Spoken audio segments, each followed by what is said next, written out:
You are now listening to a member of the Disney Podcast family. Head over to Disney Podcast Family on Instagram to see all the latest posts for this show and links to other great Disney podcasts.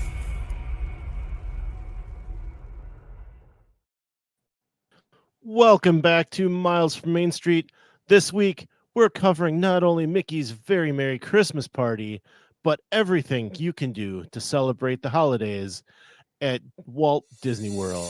To all who come to this happy place, welcome. Please stand clear of the doors. Por favor, manténganse alejados de las This here's a wild ride in the whistle. Gingerbread travel doors change.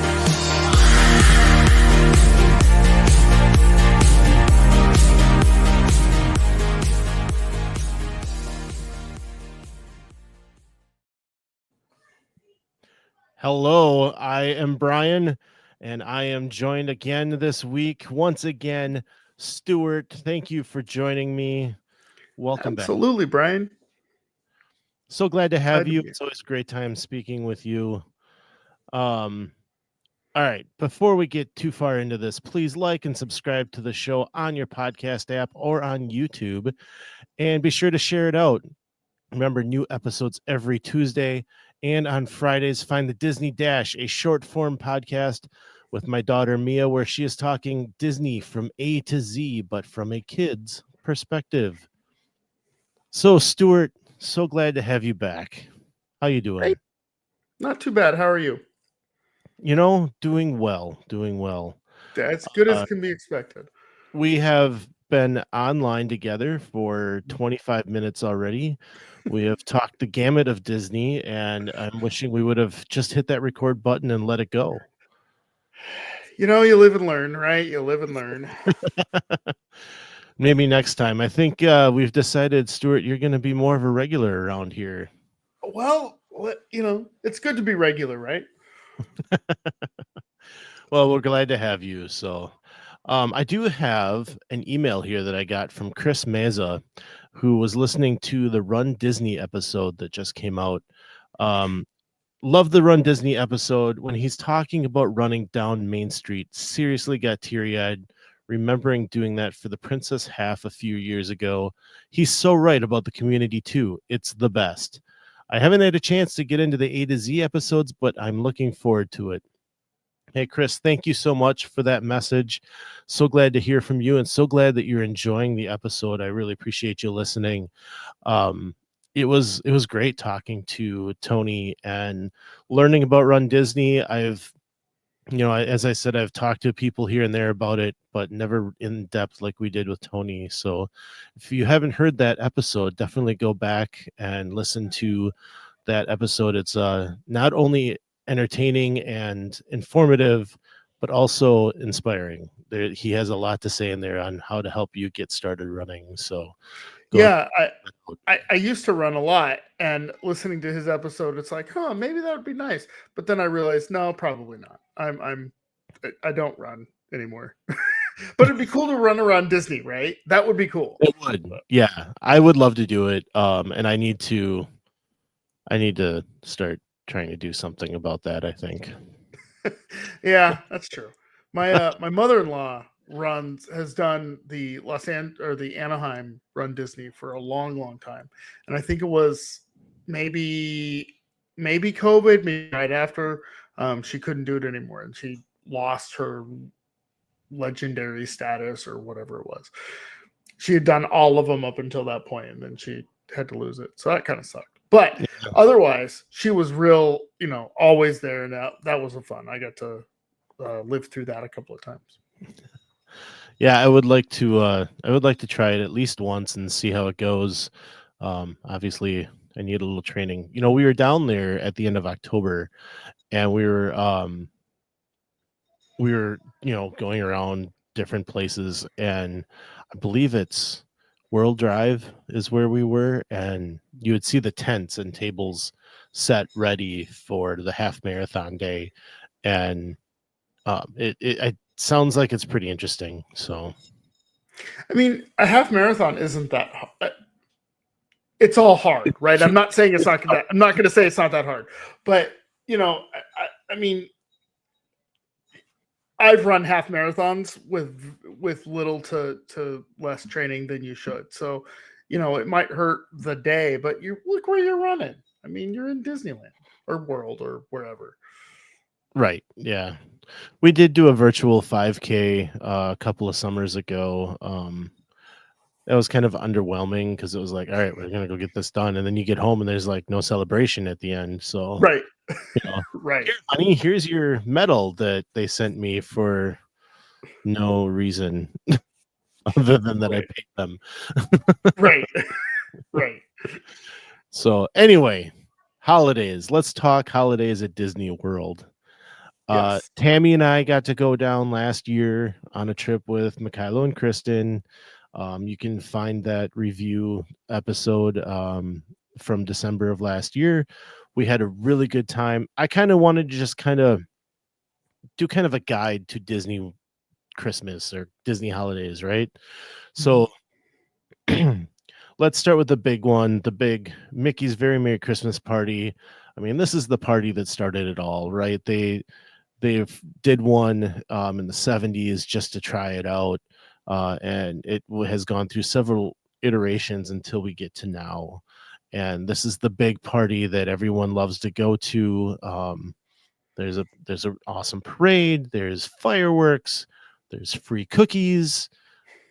Have you had the opportunity, Stewart? I have not.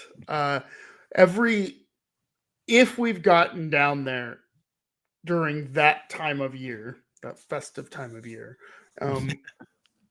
That time of year. you're right. It's always been like, oh, that'd be so cool. But we have, this, that, and this, and that, and this, and that, and it's also like we just said, that time of year. And so when you have little kids, it's kind of hard to convince them that, hey, let's also go to this party in the middle of the night.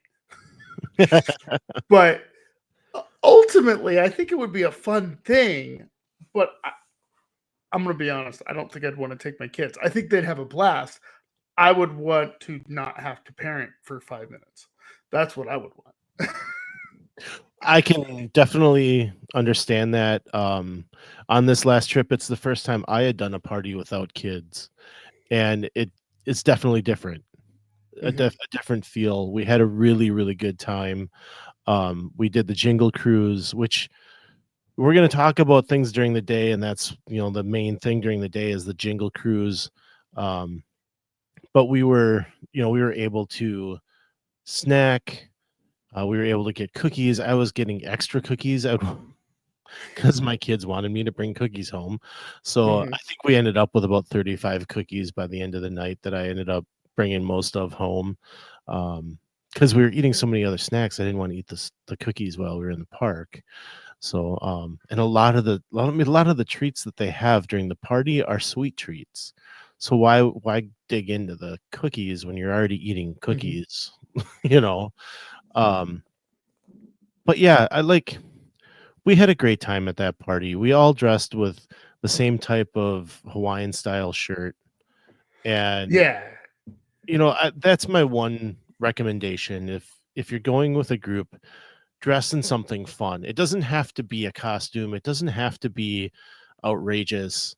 All we did was we had matching Hawaiian shirts that had Mickey and the gang in Santa hats on it, right? And people just love that. it feels like it's one of those, the more you put into it, the better off you're going to be, the better off you're going to have fun. And I think that's an important part of it. The more you put into it, the better it's going to be.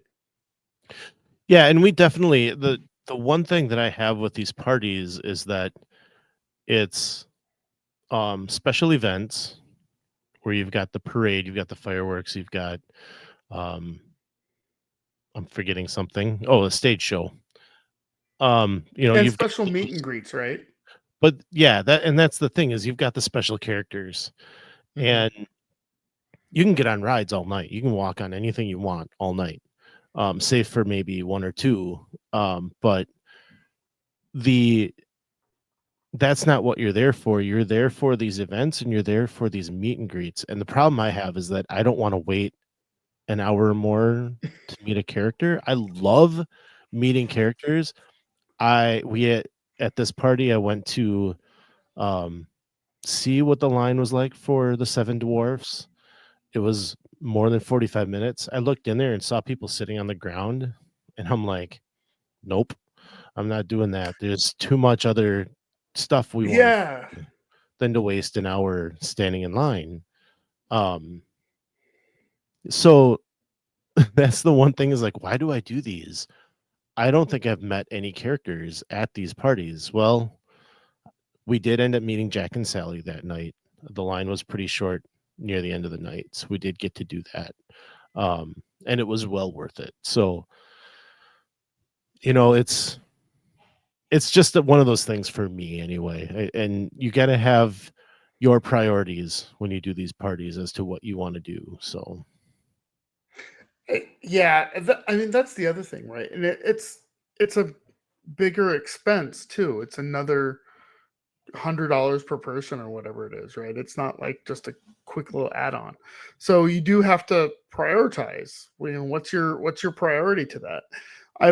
I've heard other travel agents and advisors and people in the know talk about, use that day as if you're going to buy tickets to that thing, count it as a day and then put a pool day on top of it, right? So you go to the pool all morning, you stay at the resort all morning, and then you go on to your your party at night.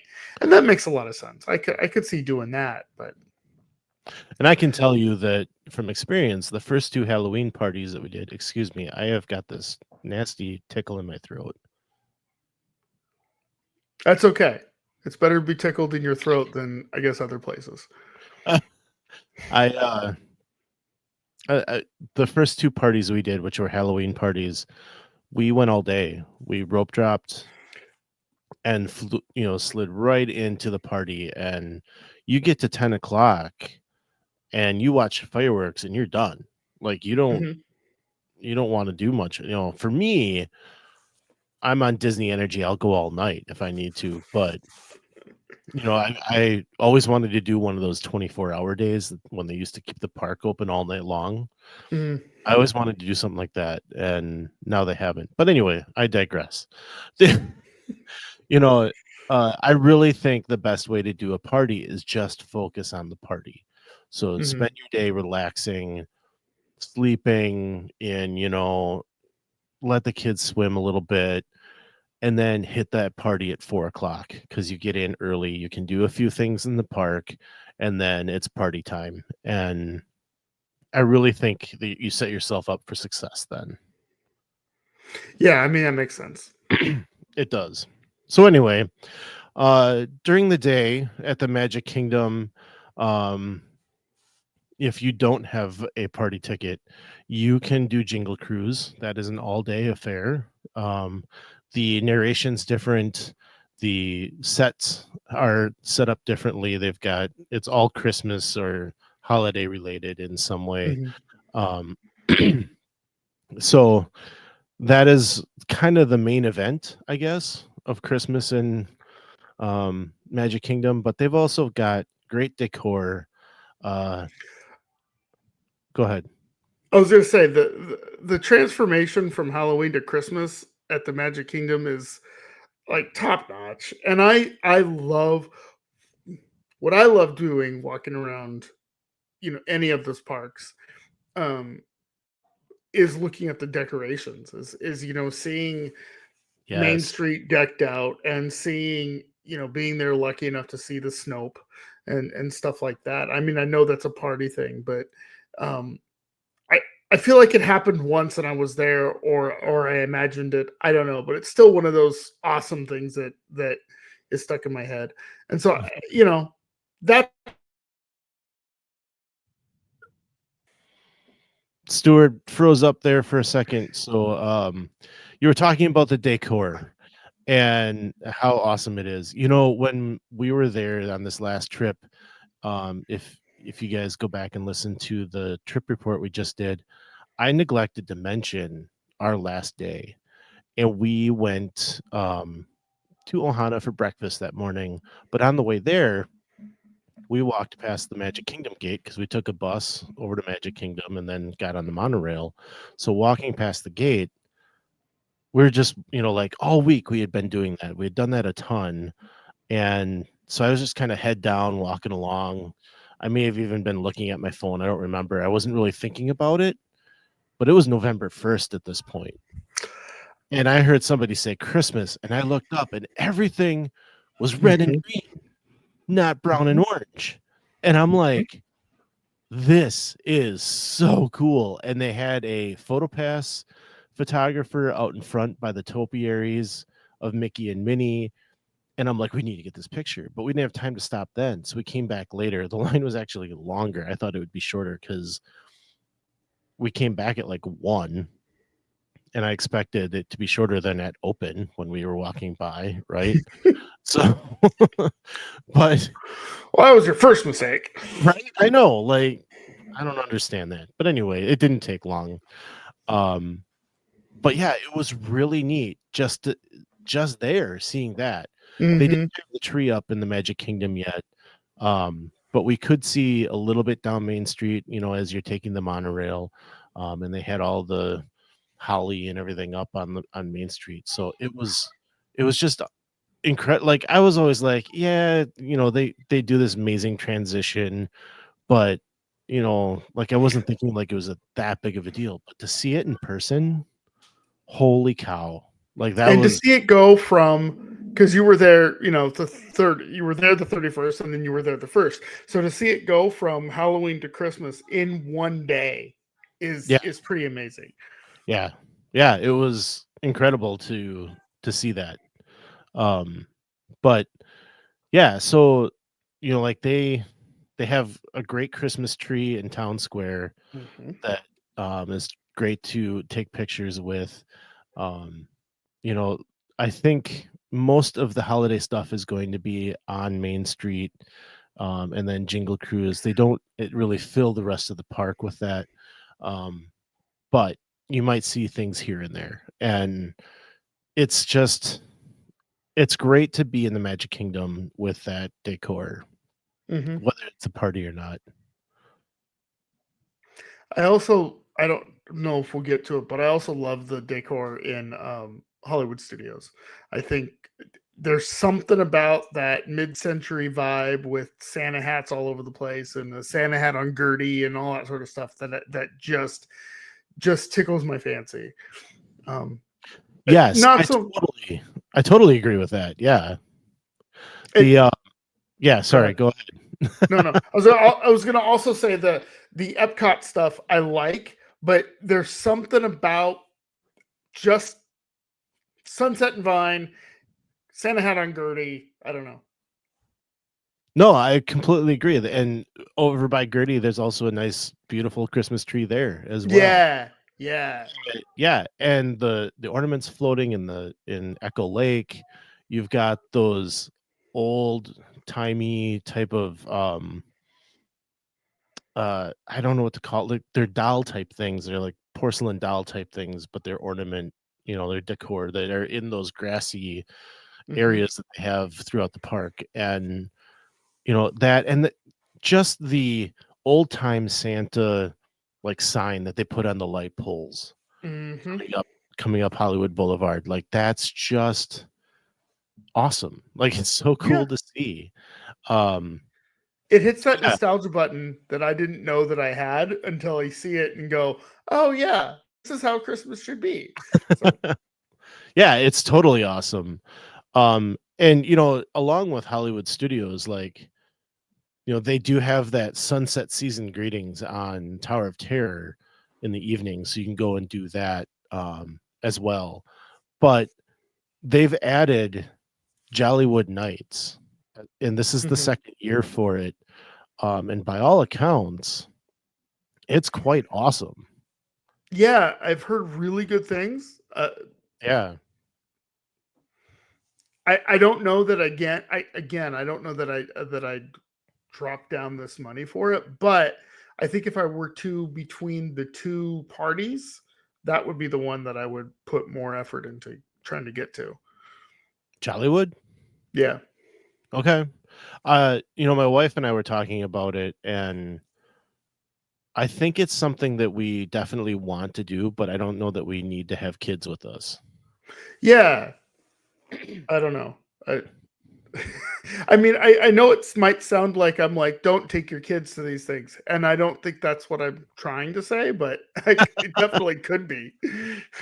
I would definitely take my kids to the Halloween or the Christmas party for sure. And Mia Yeah, had a great time with us at the Halloween party this time around.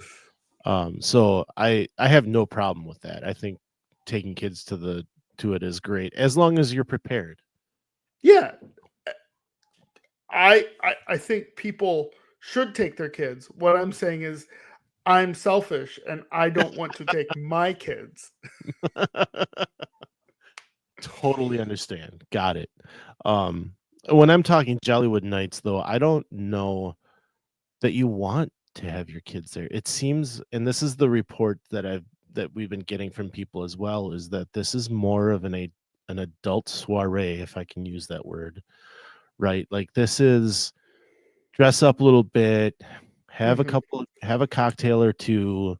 You know, they have the Tip Top Club where you mhm, get a drink and you dance to jazz.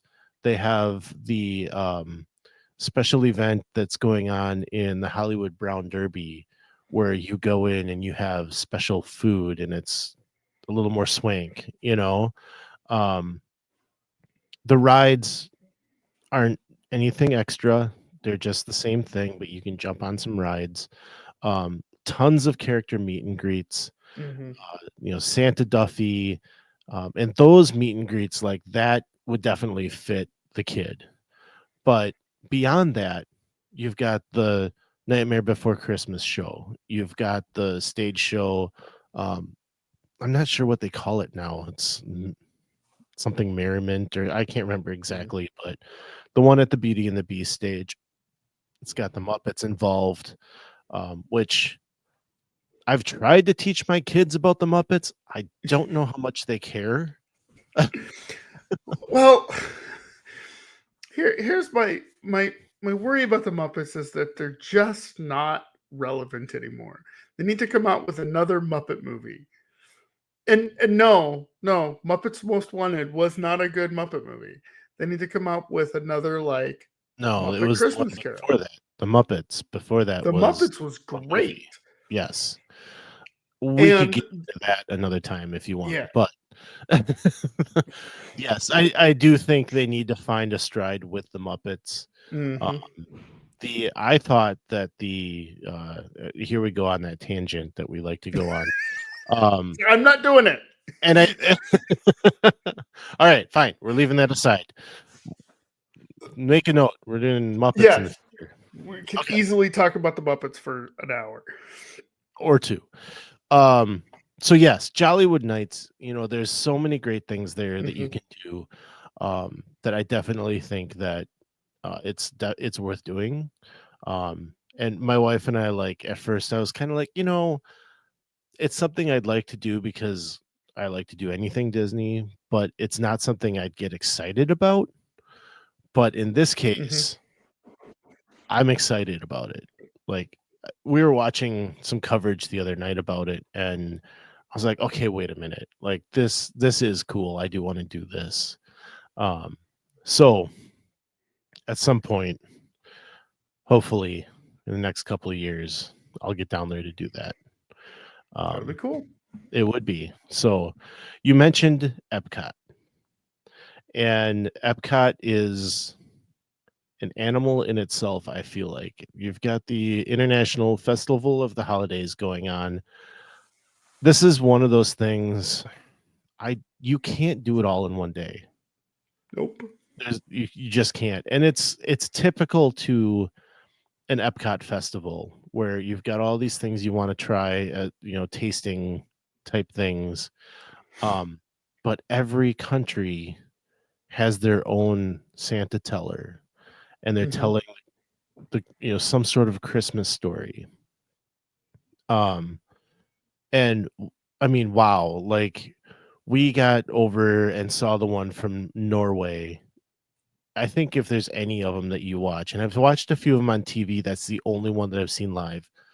But if there's one to pick, that would be the one to pick because it's funny, it's entertaining, and like we took Kristen and Kylo over to it, and they had no idea what to expect, and they had loved it. They thought it was great to just see that, and it's just kind of this informal person comes out, and then the other Santa character comes around, and it's funny, it's entertaining, definitely something to check out. We were able to just stand there, and it's a 10-minute thing, drinking our soda. Like, Yeah. yeah, it was excellent. And we did Candlelight Processional that night with John Stamos, or as Pepe Le Pew. Yeah. Or as Pepe Le Pew. Wow, as Pepe the Prong from Is a Muppets, king prawn. King Prawn. He would say Juan Stamos. So that was terrible, wasn't it? It was, but also pretty endearing. So it's okay. Okay, so anyway, I think the four of us were just crying our eyes out the whole time that he was out there doing that. Uh, it is quite a sight to see. Um, set aside the religious side if you want. Um, the performances are amazing. The narration from him was terrific. And I'm only pointing out here, he's not even doing it this year. Take any narrator you can get and go see this show, because every narrator is putting their heart into it, and every performer up there is putting everything they've got into it, and it's just incredible. And it's a ticketed event, right? No. It's done in the American Gardens Theater, which is Right. in the American Pavilion, and there is a standby line, or in the case of the night we went, the dining package line was even longer, it seemed. I can't guarantee that. I don't know for sure. I didn't go and look at the standby line, but when we got to Morocco, they were already lining people up. That's how far back, and there's a spot where they had them had this line like 3 times, wrapped 3 times, and by the time we got to the theater, because we didn't get in line until about half an hour before. So I'll preface, if you do the dining package, you're guaranteed a seat for sure. But if you wait in the standby line, you may not get that seat. Well, by the time we got there, they were letting standby people in. So we were fighting with those people to get a seat. At that point, we still got a good seat, but it was back a little further than we would have liked. So especially with a more popular narrator, make sure you get in line a little earlier. Maybe even an hour would be good, just to get you in there a little bit quicker. So anyway, the performance, it's just incredible to see, and well worth the time and the money you may have to spend to do it. But no ticket unless you do the dining package. Yeah, and the dining package, if I remember correctly, is not unreasonable. You're gonna end up spending food. You're gonna end up buying food, probably. And so if you get a nice meal, usually it comes with it. Or it's a little bit of an add-on, but not horrendous. Yeah, I think the upcharge is roughly $15 for the Yeah. dining package. And so we did Garden Grill. That was a fiasco because I think it was overbooked at the time we went, but they do have a la carte, or a walk-in. So the day of, if you want to rope drop Regal Eagle, you can go, and I think it's like a $40 bill.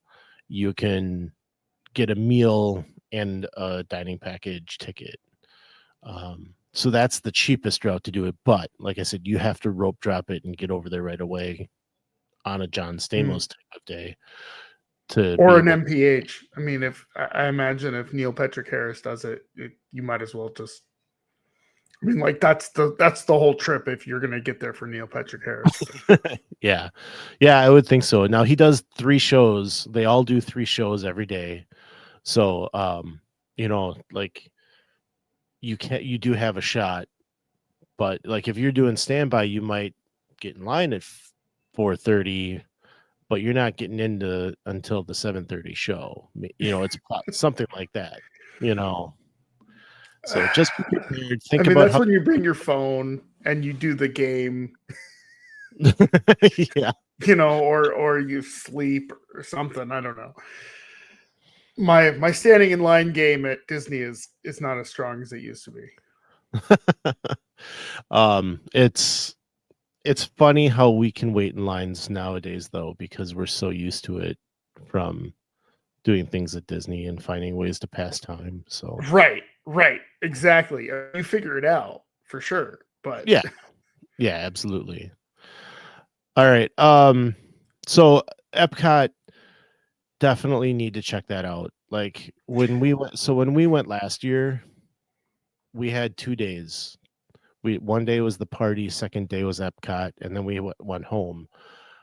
Epcot was prioritized for that extra day because of everything going on there.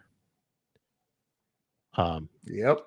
Yeah, we missed Jollywood because we went home the day that they were doing that party, and I'm glad we didn't do it last year because I probably would have been upset with what I had heard from it. But looking at what they're doing this year, I think it's improved to the point that it's actually worth doing. Mhm. So, okay, so moving on. Animal Kingdom is not to be left out. If you go this year, Santa, it will be meeting and greeting in Dinoland for the last time because we're losing Dinoland at some point in the next year. Pour one out for Dinoland. But you can meet Santa over there. The other one that we would really like to see is the Merry Managerie, which are these incredible animal puppets that are typically like blue. They have that Christmas theme or holiday theme, and they're very interactive. They act, the actors are actually making them want to, like, you forget there's an actor working this puppet, right? So definitely something to check out at Animal Kingdom if you're there.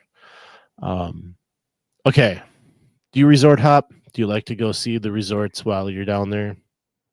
I want to pretend I would do that,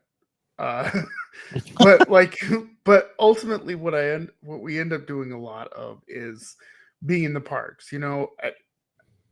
I don't want to sound. I feel like I've sounded a lot like it's just nickel and diming, and it's not. It really isn't. If you'd been able to listen to our 25-minute conversation about before we press record, what I love about Disney is all customer oriented. That being said, it is still a very pricey ticket. So, often what we do is stay off property or stay at a timeshare that, we were able to steal away from my mother or something. So we don't stay on property that often. And when we did last, it was COVID, so you couldn't resort hop. But I have always wanted to go see the Gingerbread House is it the Contemporary? They have a gingerbread display. I can't remember. It's a castle this year, I believe. But the Gingerbread House is at the Grand Floridian. Right. And it's really cool. It's really neat to see that all built up. We got to see them working on it while we were there. And it was complete on November 1st, the day we were leaving. And if you go this year, it's the 25th anniversary. So make sure you pick up a sticker. They do have some 25th anniversary merch now that they didn't have when we were there, but they have free stickers at the front desk. So we picked up a couple of those. We were pretty excited. And I mean, it's a gingerbread house, so you can't eat that specific one, but you can eat it. They do sell the shingles, and they do, you can have part of the gingerbread that's there. And you get your hot cocoa, and it's perfect, right? The other thing that I'd want to do is get the golf cart and drive up and down Camp Wilderness, and see all the holiday decorations out there. But Yes. again, COVID. So, but resort hopping is one of those that I'd love to do, but when you're far away, I mean, part of what this podcast is about is when you're far away, it's hard to prioritize resort hopping over actually being in the parks. Certainly. So I'm with you. And we'll have to have discussions on how you vacation versus how I vacation, because everyone does it differently. Everyone does. Yes, and we have always scheduled at least one day off, and more recently now, we are doing one day in a park, one day off, one day in a park, one day off, and we're hitting resorts. Part of our trip last year was to get to Contemporary, get to Wilderness, get to Grand Flow, Polynesian, and see all the different Christmas decor in those spots. And then the morning before Tammy and I had to catch our flight, it was funny. We took our stuff from Pop Century and we wheeled our suitcases right onto the Skyliner and went over to the beach club. And we checked our beach club stuff, or our stuff at guest services or bell services, I guess, at beach club. And then we walked around there and over to Boardwalk and checked out all the stuff around there as well. The beach club is really cool. They have a gingerbread merry-go-round. Cool. So, yeah, it was so neat. They had, I think, 4 horses on it. Those shingles are up on the top of it, hidden Mickeys all over, and it spinning. It does work. It was really cool. Yacht Club, they have a train set village, like a Christmas village set up, and that was really neat to see. And then over at the Boardwalk, they have another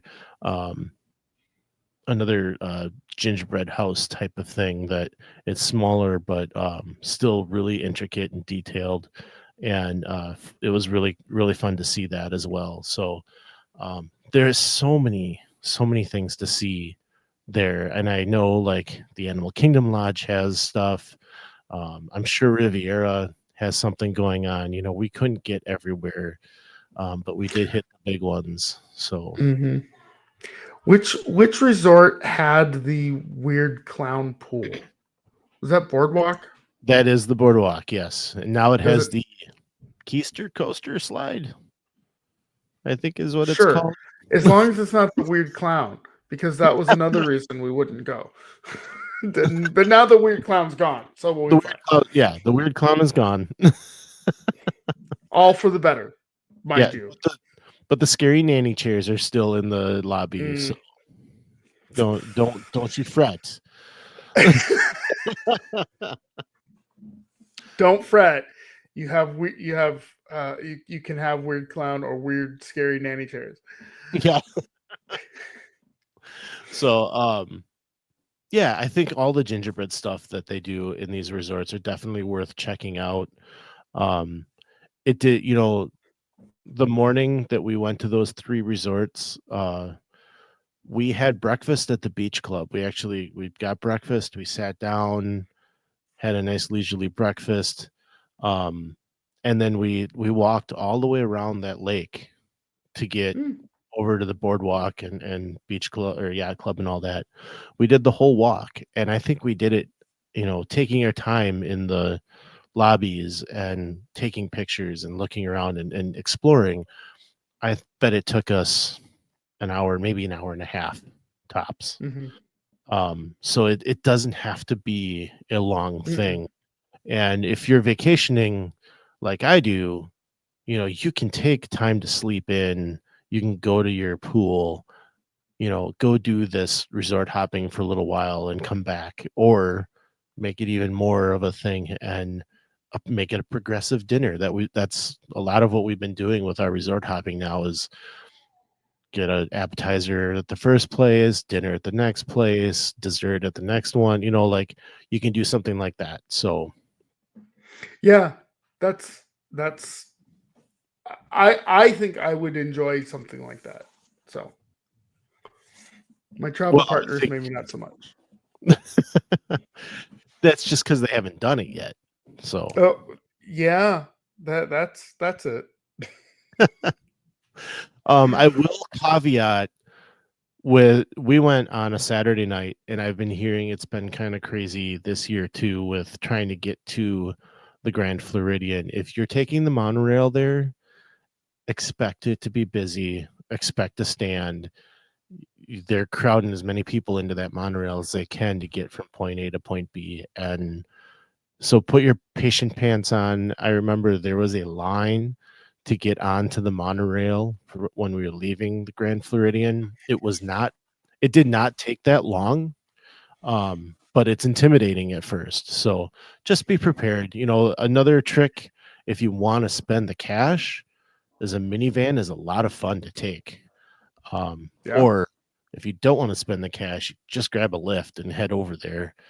You can do that for $10 to $15 a lot of times. So The one thing about Disney, especially Walt Disney World in the winter time, is that you kind of just have to have a plan and stick to it, and pick the things that you want to see, but then you got to prioritize those things. If you're resort hopping, you got to say, we're going to get to the Grand Floridian and we're going to sacrifice this, and this to get there to see this, amazing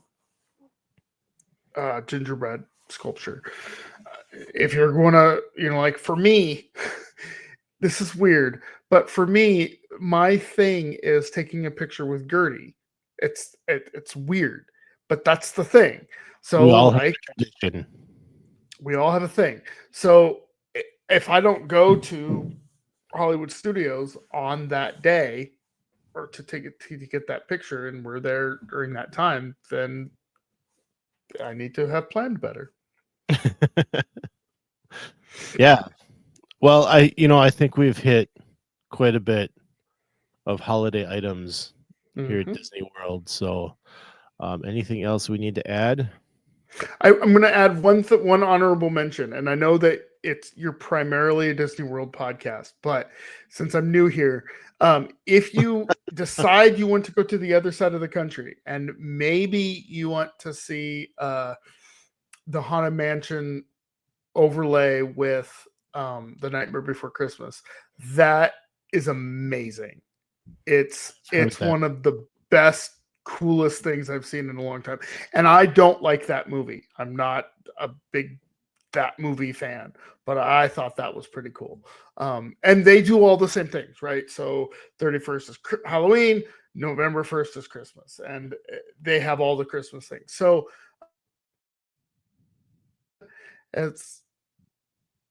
did you pause me?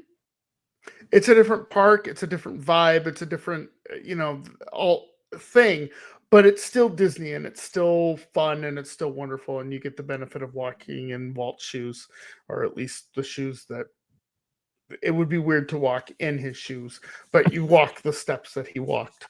And it was a good time. It was a good time. And they just have Christmas. There's no party. There's no extra, it's like the parade during the day is Christmas. And it kicked off just this past Friday, the 15th. So, like you can go and you can enjoy a full day of Christmas at Disneyland if you want. And they also have something going on over at DCA all day long as well. I have told people on this show that my dream job at Disney would be to be a toy soldier drummer at Disney California Adventure. So nice. I would, and I can confirm the Baymax bread is super delicious at San Francisco. Super delicious. Perfect. Melissa Pilgrim is our choice for your next Disney vacation. You can reach her at amagicalpilgrimage@gmail.com. We thank her for her support.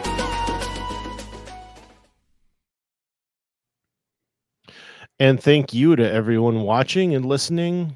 Thank you, Stewart, for helping me out. Like we said, you're going to be on here a little more often, so I'm looking forward to it. Nice. Remember, we have episodes every Tuesday, and you can find us on Facebook, Instagram, or YouTube. As a bonus, leave us a comment, and we'll read it on the show. As we like to say, some live close, but others don't. So let's talk about it. We'll see you next time on Miles from Main Street.